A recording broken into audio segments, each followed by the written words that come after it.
오늘 저희 NCS는 어떤 문제들 만나볼까요? 오늘은 모듈형 문제하고 이제 저번에 한 것처럼 직무적성처럼 나오는 문제형으로 준비를 했고요. 문제 해결력하고 수리형 제가 잘하는 이 두 가지 준비했습니다. 네, 좋습니다. 이제 문제를 풀기 전에 저희가 좀 개념을 한번 정리를 해보면 좋을 것 같아요. 네. 보통 논리적인 사고라는 얘기 정말 많이 쓰는데 네. 일단 개념을 좀 정리해 주실까요? 일단은 아셔야 되는 게 모듈형 문제가 항상 나오거든요. 네. 그러니까 모듈형 문제는 그 NCS 사이트에 나오는 내용을 바탕으로 해서 문제가 나오기 때문에 그거를 보셔야 되고요. 오늘 나올 논리적 사고, 이것도 역시 제가 NCS 사이트에 있는 걸로 준비를 했습니다. 자, 논리적 사고는 교재상에는 직장 생활 중에서 지속적으로 요구되는 능력이다 이렇게 나왔는데 사실은 뭐 직장 생활 아니라도 모든 생활에서 요구되는 능력이라고 볼 수 있죠. 만약에 논리적 사고력이 없으면 내가 지식이 아무리 많아도 이거를 어떻게 운영을 해야 되는지 아니면은 주변 사람들 일은 혼자 하는 게 아니니까 설득을 시킬 수가 없으니까 이게 꼭 필요한 논리적 사고라고 생각을 하시면 되겠습니다. 네, 근데 이런 논리적 사고에도 좀 구성 요소가 있다고 들었어요. 어떤 맞아요. 것들이 있죠? 5개의 구성 요소로 되어 있는데요. 자, 우선은 생각하는 습관이라고 해서요. 논리적 사고에서 가장 기본이 되는 거죠. 일단은 생각을 해서 이거를 어떻게 이제 생각을 할 거냐라는 것이고 어떤 특정한 문제에 대해서만 생각을 하는 게 아니라 뭐 일상적인 대화라든지 아니면 뭐 신문에 나온 내용이라든지 아니면 방송에 나온 내용이라든지 아, 이거 좀 이상한데? 이건 왜 그러지? 라고 생각하는 것이 생각하는 습관. 자, 두 번째 나오는 것은 상대 논리의 구조화라고 되어 있어서 네. 예를 들어서 내가 어떤 기획안을 냈는데 이게 거부가 당했단 말이에요. 아니면은 내가 같은 팀원들하고 일을 해야 되는데 이거를 제안을 했는데 이거를 거부당했을 때 왜 그랬을까?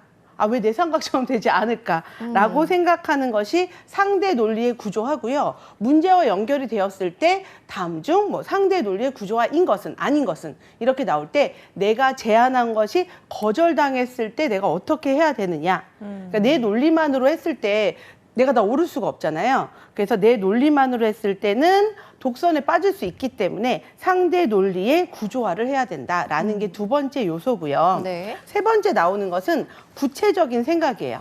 상대가 말하는 거를 잘 알 수 없을 때 이거를 구체화시켜서 이거를 뭐 예를 들어서 뭘 얘기해 줄 수 있니? 라든지 아니면 뭐 이미지로 한번 생각을 해보자 라든지 아니면 표를 그려볼까? 뭐 도식화 시킨다든가 뭐 이런 것들을 얘기하는 게 구체적인 생각이라고 볼 수가 있고요. 그리고 네 번째로 나오는 것이 타인의 이해.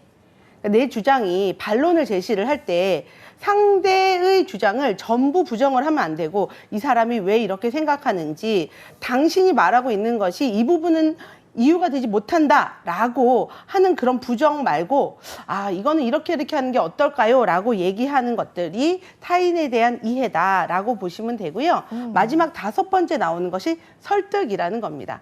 자, 비슷한 경우라고 볼 수 있지만 문제에선 다 다르게 나오기 때문에 각각의 경우를 다 따로따로 보셔야 돼요. 자, 설득이라고 하는 거 여러분 다 아시듯이 논리적인 사고는 고정된 견해를 낳는 것이 아니며 자신의 사상을 강요하는 게 아니기 때문에 그러니까 상대방의 생각하고 내 생각하고 이 논쟁이 이루어질 때 어떤 반론에 대해서 제기를 한다든지 아니면 상대방의 반론을 적절히 얘기를 한다든지 내가 이렇게 얘기하는 이 설득 과정을 통해서 상대방의 머리와 가슴을 공감시키는 것이다 라고 하는 게 이 논리적인 사고에 나오는 5번째 설득이라는 겁니다. 네. 저희가 이렇게 논리적 사고의 5가지 요소를 알아봤는데 정말 이것만 잘 알아도 우리 사회에 네. 아무 문제가 없지 않을까라는 생각이 드는데 맞아요. 이게 NCS 사이트에 소개가 되어 있다는 거죠? 예, NCS에 가면 학습자 모듈이라고 해서요. 그 영역별로 다 나와 있고 교재를 보면 나와 있는 게 뭐 논리적 사고라든지 아니면 문제 해결 법이라든지 이런 것들이 여러 개 나와 있는데 이 중에 나온 내용을 바탕으로 해서 모듈형 문제를 내는 회사가 있기 때문에 한 번은 꼭 읽어보시면 좋을 것 같고요. 동영상 강의도 거기서 제공을 하고 있으니까 꼭 참고하시면 좋을 것 같아요. 네. 자, 그럼 저희 본격적으로 문제를 풀어볼 텐데 지금 개념 설명해 주셨으니까 관련된 문제 한번 풀어볼까요? 네, 논리적 사고에 나오는 이 5가지에 대한 문제를 한번 보도록 할게요. 자, 논리적 사고에는 생각하는 습관, 상대 논리와 방금 전에 했던 거죠. 구조화, 구체적인 생각, 타인에 대한 이해, 설득이라는 5가지 요소가 존재한다. 아래 설명에서 설명하는 상대 논리의 구조화에 해당하는 발언은 이라고 했어요. 사실은 이게 NCS 내용을 보지 않고서는 도대체 뭐지? 라고 생각이 들 텐데 네. 일단 이 내용을 바탕으로 공부를 하셨다라고 생각을 하고 문제를 풀어주시면 되는데 자, 답을 찾는 것도 중요한데 우리 한번 1번부터 읽어보면서 이게 뭐에 해당되는지 좀 얘기를 해보도록 할게요. 친구와 함께 있으면 재밌지만 왜 재밌는지 잘 모르겠다. 이거 너무 귀여운 귀여운 곡인데요. 그냥 재밌네요 이거. 네. 이 아까 이런 말이 아까 네. 생각하는 습관에서 좀 맞아요. 언급이 됐던 것 그러니까 같긴 해요. 이게 우리가 그냥 우리의 그 일명 뇌피셜이라고 하죠. 뇌피셜. 이것대로 하는 게 아니라 교재에 나온 대로 어떤 문제가 있는 거예요. 아. 사실은 학생들이 보기 좋게 친구와 함께 있으면 재밌지만 왜 재밌는지 잘 모르겠다. 재밌는 게 이제 문제가 되는 거죠. 네. 왜 그렇지? 라고 하는 게 생각하는 습관에 들어가는 내용이고요. 네. 2번에 나오는 나는 내가 말하는 게 정확하게 어떻게 말하는지 잘 모르겠다. 그러니까 이거를 구체화시켜서 이미지로 확인을 시켜달라? 친구 화내겠죠, 근데. 실제 상황에서. 뭐라고 하는 거야 그쵸. 지금? 집에 다 그쵸. 친구야 아마. 아, 저희 좀 부부싸움 나죠, 이제 이러면. 근데 이게 하지만 뭐 뭐냐면. 이미지나 숫자 이런 걸로. 그쵸. 네. 그래서 구체적으로 이렇게 뭐를 얘기를 해달라. 구체적인 이미지, 구체적인 도표 등에서 구체적인 생각이라고 생각. 보시면 되고요. 네. 심혈을 기울여 맞는 기회가 아닌 거부. 거부 나왔네요. 맞아요. 거부는 우리 아까 했던 것 같은데 기억나시나요? 네. 상대 논리 구조화. 맞아요. 그래서 이게 상대 논리 구조화에 대한 내용이에요. 그래서 모듈화 문제는 상대 논리 구조화는 거부당했을 때 어떻게 해야 되는지 라고 연결을 시켜서 답은 3번이고요. 4번에 나온 것은 제가 오후에 출장이 있는데 혹시 부재중 전화가 올 경우에 대신 받아줄 수 있나요? 지금 남아있는 게 타인의 이해하고 설득이에요. 자, 이게 어디에 해당을 할까요? 뭐 설득에 가까울까요? 맞아요. 부탁하니까. 싫다! 이렇게 하면 왜 내가 근데 뭔가 이게 설득보단 부탁 같은 느낌이어서 그쵸. 뇌피셜로 풀면 진짜 조금 안 맞는 것 그래서 같아요. 뇌피셜로 푸시면 절대로 안 돼요. 네. 그래서 공부하셔야 돼요. 그러니까 내가 들어가는 기업에 모듈형 문제가 나온다면 나온다면 공부하셔서 연결해서 이거는 설득이고 5번 이러한 이유를 설정한다면 개발자의 자격이 없는 것 같다. 눈물. 너무 상처인데? 이렇게까지 하면 안 되죠? 그쵸. 타인에 대한 이해가 필요한 내용이죠. 그래서 이건 타인에 대한 이해로 보시면 될 것 같아요. 네. 그래서 답은 3번으로 저희가 좀 골라봤는데, 근데 쌤 이런 모듈형 문제가 좀 많이 나오는 편인가요? 회사마다 좀 다른데요. 모듈형 문제로만 나오는 회사는 많지는 않아요. 모듈형 문제 절반에 한 40, 30%? 그리고 이제 보통 그 대기업에 나오는 적성형 문제라고 하는 것들이 70%. 뭐 이렇게 나오는 회사가 있고 사실 모듈형 문제가 전혀 나오지 않는 회사도 있어요. 아예 그 대기업 문제처럼 비슷하게 나오는 회사도 있기 때문에 이거는 열심히 검색하시면 다 나와요. 왜냐면 NCS 보는 회사가 너무 많기 때문에 그쵸. 네. 이거를 다 나누어서 말씀드릴 수는 없고 그리고 회사가 작년까지는 안 냈는데 올해 갑자기 바꿀 수도 있거든요.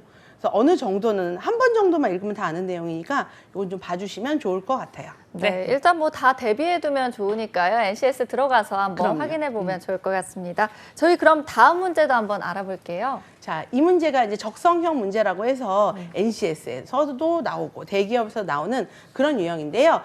NCS에서는 문제 해결에서 출제가 되고 있는 문제입니다. 기획부 직원 ABC가 출장을 가죠. 항상 문제에는 출장을 너무 많이 가요.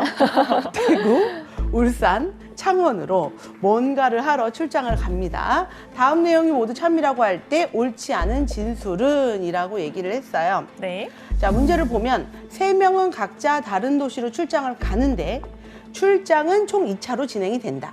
1차 출장 도시와 2차 출장 도시는 다르게 지정해야 된다.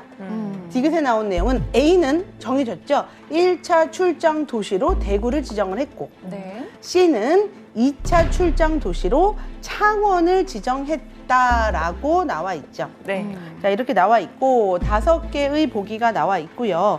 이 중에서 옳지 않은 진술. 일단은 이런 경우에는 하나로 정해지는 경우가 있고 아니면 여러 가지 상황에 대해서 나오는 경우가 있는데 네. 그 이제 표나 아니면은 뭐 그림을 그려서 이제 문제를 푸시면 돼요. 자, 이거 같은 경우는 변수가 A, B, C 사람 3명. 그리고 출장 가야 되는 도시가 3개. 곳. 그거 말고는 1차, 2차. 뭐 이렇게 나눠볼 수가 있는 거잖아요. 그래서 이 3명에 대해서 표를 한번 그려보도록 할게요. 네. 3명에 대해서 이제 표를 좀 보면은 이제 생각을 할 때 가로축과 세로축은 일단은 좀 자유롭게 하시는 게 좋은데 공부를 할 때는 여러 가지를 그려보고 만약에 가로를 지역으로 하고 세로를 ABC로 했을 때는 1차, 2차를 이 안에 넣어야 되잖아요. 그게 효율적일지 처음에 이제 준비를 할 때는 아니면 가로에다가 이렇게 도시를 넣고 세로에다 이렇게 차수를 넣은 다음에 ABC를 넣는 게 효율적일지 아니면 사람을 넣고 1차, 2차를 넣고 도시를 쓰는 게 효율적일지는 여러분이 좀 그려보시고 일단 나한테 꽂히는 편한 거를 거. 중심으로 하시면 좋아요. 뭐든 네. 상관이 없어요? 맞아요. 상관은 없는데 여러 개를 하다 보면 이제 문제를 많이 풀수록 아 이렇게 하면 좋겠다 라는 좀 감이 오죠. 그래서 저는 이렇게 가로를 지역으로 세로를 이제 차수로 했어요. 네. 그런 다음에 이제 사람을 지정을 했는데 1차는 정해졌죠. A가 네. 대구다라고 대구가 얘기를 했어요. 그 다음에 정해져 있는 내용은요. 제가 좀 볼게요. 문제에서. 리을 보기에 나와 있는 것 같아요. 예, 리을 보기에 나와 있는 C는 2차 출장 도시로 창원을 이렇게 지정을 해서 맨 처음에 이렇게 2개를 쓰고 시작을 하겠죠. 네. 그럼 이게 지금 가려져 있다라고 생각을 하고 우리 같이 볼게요. 그러면 C는 1차를 정해야 돼요. A도 2차를 정해야 돼요. 그럼 C가 이 둘 중에 하나를 가게 되겠죠. 그쵸. 그러면 창원은 못 가잖아요. 창원을 못 가죠. 그러니까 울산을 쓰겠죠. 이렇게. 네. 빈칸이에요. 빈칸이에요. 쓴 다음에 그럼 창원은 B다 라고 쓰고 같은 방법으로 대구는 못 가니까 이 중에서 울산을 가고 나머지 B를 결정을 하면 이건 하나로 결정되는 조금 쉬운 스타일의 문제죠. 이게 확실히 일단 A가 1차로 대구를 간다고 하니까 C는 대구를 못 가고 1차로 그렇죠. 이렇게 서로 이렇게 좀 대응되는 내용들이 있는 것 같긴 해요. 이걸 막 생각을 해서 그냥 하다 보면 잘 안 보이는데 표만 하나 딱 그려놓으면 갈 데가 없잖아. 여기 그러게요. 가야지. 이렇게 해서 이제 그려줄 수 있으니까 문제 해결 능력 이런 거 같은 경우는 표를 꼭 그려가지고 해주면 되겠죠. 그래서 B는 2차로 울산으로 출장을 간다. B는 2차에 어디로 가죠? 대구요. 그렇죠. 아까 표에 나온 것처럼 B는 2차에 대구로 가기 때문에 4번이 틀린 거죠. 네. 아니 A가 울산을 가야 되는데 B가 같이 가고 싶었나 봐요. 이런 문제 변수는 이런 케이스가 여러 개 있을 때를 네. 주의해야 된다는 것 그렇죠. 같아요. 네. 여러 가지가 있을 때 어떤 거를 축으로 둘 거냐. 대부분 표를 그려서 풀거든요. 표를 그릴 때 가로, 세로를 잘못 지정을 하면 막 꼬여서 못하니까 혹시 꼬인다 싶으면 시험장에서도 좋으니까 좀 가로, 세로 바꿔서 표를 그려보면 도움이 될 거예요. 네. 그럼 저희 또 이어서 또 다음 유형은 어떤 문제 가져오셨는지 소개해 주세요. 자, 이제 수리를 좀 해볼 건데요. 수리의 모듈형 문제예요. 자, 별로 어렵진 않지만 이런 문제가 출제가 되니까 한번 좀 보도록 하죠. 다음은 도표를 작성할 때 유의 사항에 대해서 설명한 것이다. 옳지 않은 것은 이라고 했죠. 1번에 선 그래프를 작성할 때는 일반적으로 세로축에는 수량, 가로축에는 명칭 구분으로 정하는 것이 좋다라고 했고요. 2번에 선 그래프를 작성할 때는 선이 2종류 이상이면 반드시 무슨 선인지 그 명칭을 기입한다라고 되어 있고 3번은 막대 그래프를 작성할 때는 막대의 폭은 모두 같도록 한다라고 되어 있고요. 4번은 층별 그래프를 작성할 때는 층별로 색이나 모양은 다르게 하고 같은 항목 길이는 선으로 연결하여 보기 쉽도록 하는 것이 좋다라고 되어 있고 5번은 원 그래프를 작성할 때 기타 항목의 구성 비율이 가장 큰 경우에는 가장 앞에 그리는 것이 좋다라고 되어 있어요. 너무 답이 티나지 않아요, 근데? 네, 뭔가 기타가 아무리 네. 크다고 해서 맨 앞에 오면 그쵸. 좀 이상할 것 같아요. 조사를 할 때 기타를 이렇게 크게 그러네요. 나오게 조사하면 안 되는데. 그래서 뭐 답은 5번으로 고른 것 같긴 한데 예, 맞아요. 확실히 이런 뭔가 상식 내지는 좀 그쵸. 익숙한 일상생활 문제들도 자주 나오나 봐요, 쌤. 맞아요. 이 수리 능력이 나오는 거는 사실 이거 잘 생각해 보면 우리 초등학교 때 배운 내용이거든요. 막대 그래프, 원 그래프, 초등학교 때 이렇게 막 그림 그려서 나타냈던 내용인데 네. 그거를 한 번 정도. 그러니까 제가 드리고 싶은 말씀은 네. 이 모듈형 문제는 한 번만 보면 푸는데 시험장에서 갑자기 보면 갑자기 생각이 안 나요. 그리고 막 히스토그램 이런 거 보면 내가 언제 히스토그램을 배웠지? 야, 진짜 오랜만에 들어요, 쌤. 그렇죠. 여기 지금 그래프의 예시를 좀 했는데 선 그래프는 우리 초등학교 때 배우는 꺾은 선 그래프라고 나오는 것들이죠. 그러니까 시간에 따른 뭐가 변화가 나타낸다든지 뭐 이런 것들이 선 그래프라고 보시면 되고요. 막대 그래프는 아까 얘기한 히스토그램과는 좀 차이가 있어요. 히스토그램은 이 사각형들을 다 붙여놓죠. 그리고 여기서부터 여기까지가 어떤 수치로 주어져 있단 말이에요. 그래서 히스토그램은 붙어 있고 막대 그래프는 떨어져 있다라고 보시면 되는 거예요.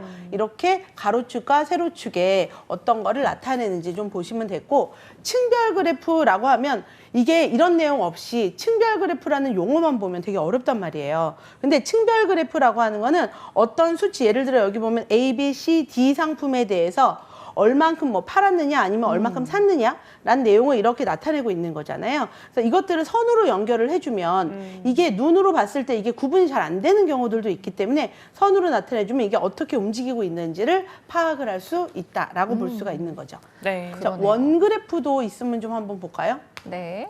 원 그래프 같은 경우도 직장인이 출근 시간에 주로 하는 일에 대해서 이렇게 조사를 했는데 기타가 되게 크죠, 이거? 그래서 아니죠, 이거 지금 라디오 청취예요. 라디오 청취. 지금 봐서 기타가 지금 색깔이 잘 안 보이는데, 얘는 그래프가 좀 안 보이게 좀 직각으로 이상하게. 되어 있는 것 같아요, 라디오 정체가. 네. 제 눈에만 좀 이게 두 1.8? 개가 지금 다른 네, 거죠? 네, 네. 다른 아, 거죠. 1.4. 색이 헷갈리네요. 굉장히 비슷해가지고 그러게요. 예, 화면에도 그렇게 외국어 보이나요? 공부가- 여러분 잘렸어요. 빨강으로 봐주세요. 해주세요. 헷갈리네. 그러게요.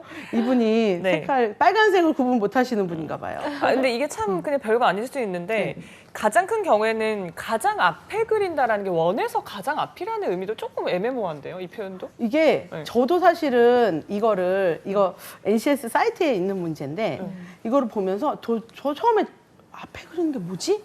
라고 생각을 했어요. 근데 그 교재에 보면 네. 앞에 그리지 말라고 되어 있어요.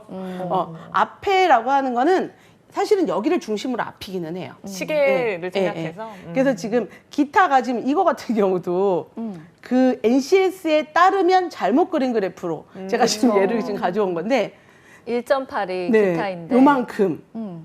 그렇죠. 그거 그럼 제일 마지막으로 가야 되나요? 예. 제일 왼쪽? 그러면 여기서부터 시작을 해서 앞에서부터 이렇게 쭉 나타내고 그리고 맨 안 보이는 맨 뒤에 여기다가 이렇게 그려줘야 된다는 얘기죠. 네. 저희가 이렇게 오늘 그래프 유형까지 알아봤는데 또 뒤에 의도하신지 모르겠지만 그래프 문제가 하나 있어요, 쌤. 소개해 맞아요. 주세요. 사실은 이 문제를 준비를 하면서 그 모듈형에서 그래프가 나오길래 그래프에 대한 모듈형 문제도 같이 준비를 했던 거고요. 네. 에너지 소비량에 대한 자료에 대한 내용이 나와 있죠. 자, 보면은 우리나라 1차 에너지 소비량 자료이다. 자, 이렇게 나와 있어요. 자료 분석 결과로 옳지 않은 것은 이라고 되어 있는 문제죠. 많다. 제가 열심히 그린 거예요, 이거. 아, 정말요? 입력해가지고. 와. 쌤 그러시지 않으셔도 됐는데. 이게 엑셀로 보면은 뒤에 의수문하고 대조 나오잖아요, 뒤에. 거기에 보면 엑셀을 표로 만드는 문제도 있거든요.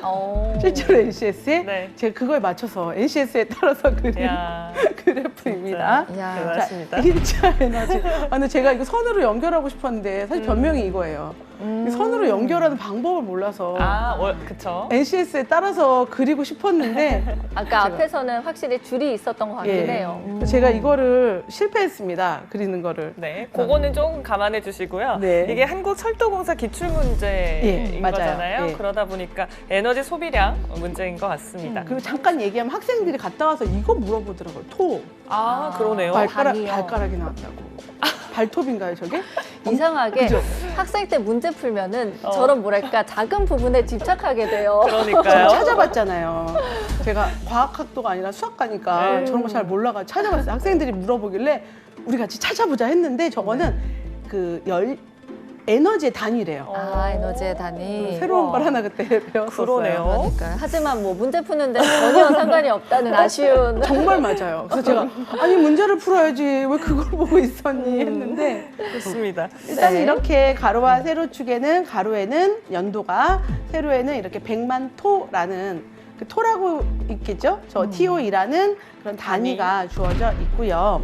보면은 일단 이제 위아래를 왔다 갔다 하면서 파악을 하시는 게 좋아요. 네. 석탄, 석유, LNG, 원자력 그리고 기타 이렇게 나오고 있는데 1번부터 한번 보도록 할까요? 네. 석유 소비량이 나머지 에너지 소비량의 합보다 많다. 이거 표를 왔다 갔다 좀 하면서 봐야 될 것 같아요. 네. 다시 표를. 그래프로 돌아가서 보면은요. 자, 이거를 다 계산해야 돼요.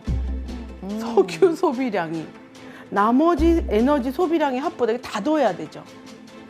자, 근데 딱 봐도 거의 100 단위가 평균인데 네. 예를 들어서 2014년에 77이랑 뭐 43만 더해도 100이 넘어가니까 맞아요. 네. 하나만 그걸 봐도. 보는 거예요. 이걸 네. 다 더하라는 게 아니라 매년 마찬가지예요. 어느 해나 나머지를 더한 것이 100보다는 커요.